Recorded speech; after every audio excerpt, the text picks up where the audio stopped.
Salut YouTube, tu t'apprêtes à regarder une VOD d'un de mes streams Twitch. Je t'invite à t'abonner à la chaîne YouTube si tu ne veux pas rater des replays. Autrement, je t'invite à t'abonner à mes autres réseaux sociaux, comme ça tu pourras voir les lives en direct et participer aux discussions dans le chat. À bientôt. Et là t'as dit, attends, là t'as Et dit on est au collège là. non, on est en primaire en fait, hein. On est en Je commence à primaire. même je lis, je commence à lire la musique là, à peu près dans cette période-là aussi parce qu'il y avait le solfège qui était inévitable. C'était le truc le plus Ouais. boring, Le truc, ouais, la enfin base le plus ennuyant. d'éducation française. Ouais, tu vois. Et donc il y avait cette étape de le solfège, donc la lecture de notes. Ensuite, il y avait la lecture chantée. Ça veut dire que là, on chantait les notes pendant que le professeur il jouait. Donc tu chantais les notes pendant que le gars il jouait. Tu disais le la quand il jouait le la, tu disais do quand il jouait le do, tu vois. Tu Ok, faisais les silences quand tu faisais les silences. Donc, pour revenir à ce que tu disais concernant l'oreille absolue, théoriquement, c'est plus ou moins comme ça que j'ai appris, tu vois. Maintenant, j'ai d'accord. peut-être pas totalement le truc, mais je me rappelle que tu pouvais, oh, tu appuyais sur n'importe quelle note et je pouvais te dire, oh, ça c'est un la, ça c'est un do, ça c'est un, tu vois. C'est, Je te dis pourquoi ça m'est venu tout de suite, c'est parce que tous mes artistes préférés, et mes artistes préférés, malheureusement, heureusement, ils sont dans le registre métal. Tous les guitaristes, mm-hmm, tous les batteurs, tous les bassistes qui sont des boss dans leur domaine, tous ces messieurs, mm-hmm, ils ont commencé à peu près comme toi. Ils entendaient. Ils ont eu un déclic à un moment. Et quand ils ont commencé à jouer d'un instrument, le premier truc qu'ils ont fait, c'est apprendre à rejouer soit les trucs qui passent à la radio, soit les trucs qui passent à la télé. Et les ouais, gens qui ont appris le plus vite, c'était ceux qui arrivaient à reconnaître les notes en les entendant. Pas forcément en sachant mm-hmm, les nommer, mais en sachant les mm-hmm. retrouver sur leur instrument. Ouais, ouais. Ben c'est,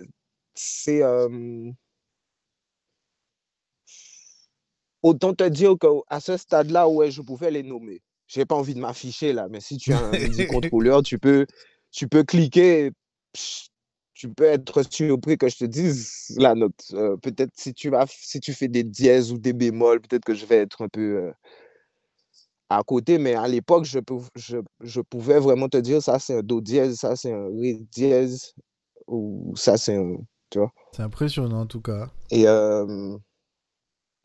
donc, ben ensuite, j'ai perdu ça un petit peu parce que j'ai commencé à, j'ai commencé à écouter beaucoup d'autres musiques. J'ai commencé aussi à chanter énormément, Ok. tu vois. Je commençais à chanter énormément toutes les musiques que j'entendais parce que je me rendais compte que je pouvais aussi reproduire les notes avec ma voix. Mhm. Et puis ensuite, j'ai commencé à m'intéresser à,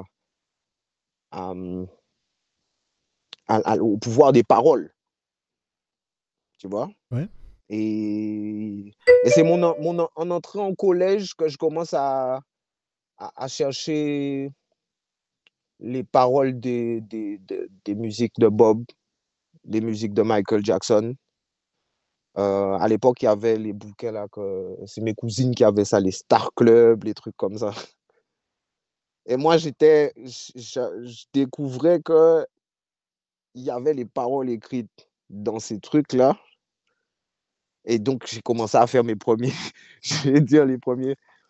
Ouais, je ne vais pas regretter ça parce que mais c'est Si peut-être t'as mes un premiers doute, larcins, le dis pas bro. tout de suite. Si t'as un doute, le dis pas tout de suite. Non, mais anyway, je pense qu'on a tous fait ça, hein. J'allais dans les, tu vois, dans les librairies. Ouais. J'ai une librairie où il y avait ça. Et j'ouvrais le bouquin et tu vois, les trucs, qui se décrochaient. Où il y a les paroles dedans. Donc, je Ah, décrochais, je décrochais ça. Et je me barre avec. lol, Au lieu d'acheter tout le truc. je Et, comprends.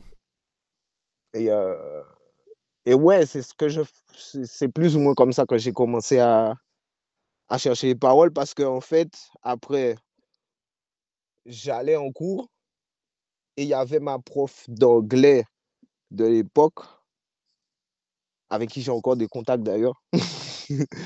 et ouais, elle a changé nos vies à cette époque parce que on a commencé à lui ramener les paroles des trucs. Elle nous a dit, ben tiens, c'est intéressant, on va les apprendre. Ah ouais. Bon, jusqu'à ce qu'on tombe sur des paroles, sur un gars à nous qui était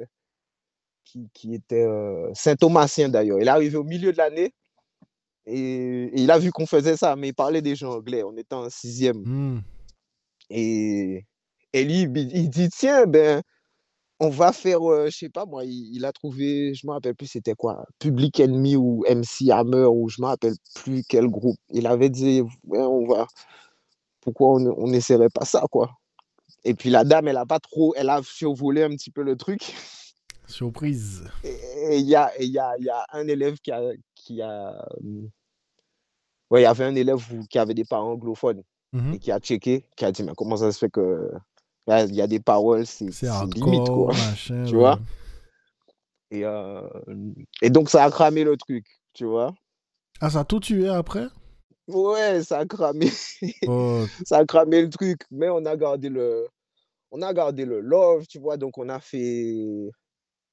continué. C'est justement, c'est ça qui m'a donné aussi la première réflexion mais pourquoi des paroles ça a de autant de la pouvoir. musique pourraient, tu vois? Et là, je commence à m'intéresser vraiment aux paroles et ça a commencé ça a commencé directement à me faire vivre le hip-hop en tant que lifestyle, tu vois? Parce que tu voyais le pouvoir que les mots avaient sur les gens. Le power of words. Hein? Et donc ensuite, il y a tout ce qui arrive ensuite. Il y a la période IAM NTM, tout ça. Effectivement. Ensuite, grosse influence parce que maintenant, j'ai plus à aller chercher les traductions, Parce que tu commences à comprendre. tu vois. Ah non, parce que c'est en Et français, pardon. ouais, c'est en français. Mais en même temps, je continue à comprendre, tu vois. Je garde ça parce que j'avais des cousines qui écoutaient tout Boys to Men, Hmm. qui écoutaient toute cette Hey! période-là, là, George Michael. Mais c'est vrai qu'on en a parlé. Enfin, je t'ai lancé, mais je t'ai même pas demandé à quelle période tu grandis, en fait. Pendant quelle décennie tu grandis avec la musique? Tes années collège primaire, c'est Ben, quelle frère, décennie? je suis dans les années 80, tu vois. Waouh! Parce que en dehors de dire l'âge des gens, machin, ça donne une perspective différente aussi. Parce que toi, tu as vécu la période où les gens disent que c'était la plus belle époque, où la musique était la plus belle, la vie était la plus douce, les relations hommes-femmes, c'était le meilleur. Tout le monde dit que les années 80, c'était the période où il fallait être vivant, quoi. C'est vrai. Ouais, il paraît. Moi, je sais que, ouais, j'avoue que c'était quelque chose, bro, tu Il n'y a vois. pas les réseaux Mais en sociaux. même temps, bro, j'ai envie de te dire, what a time to be alive Effectivement. maintenant. Effectivement. Et c'est seulement vraiment quand tu as connu ces années-là et que tu es encore assez vif pour vivre ce qui se passe maintenant, comme tu le vivais pendant ces années-là, que tu arrives à te dire, what a time to be alive. Sinon, tu as d'autres des gens qui vont continuer à te dire, c'était mieux avant.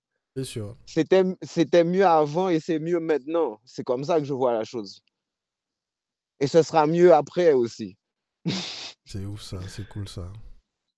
C'est vraiment comme ça que je perçois les choses. Mais ça avait vraiment une flavor, comment on dit, Une texture. une texture, tu vois. Euh, C'est une dinguerie ce qui s'est passé dans cette vidéo. Oui. Bon, alors du coup, je t'invite à t'abonner à gauche ou à droite. Je ne me rappelle plus où ça se passe exactement. Et il y a aussi un clip à gauche ou à droite. Je ne sais plus exactement. Abonne-toi à la chaîne, like, commente, partage. Et n'hésite pas à me suivre sur les autres réseaux sociaux. Comme ça, tu pourras voir mes lives en direct, participer. Voilà. Ben, je te souhaite de passer une bonne journée. À la prochaine vidéo.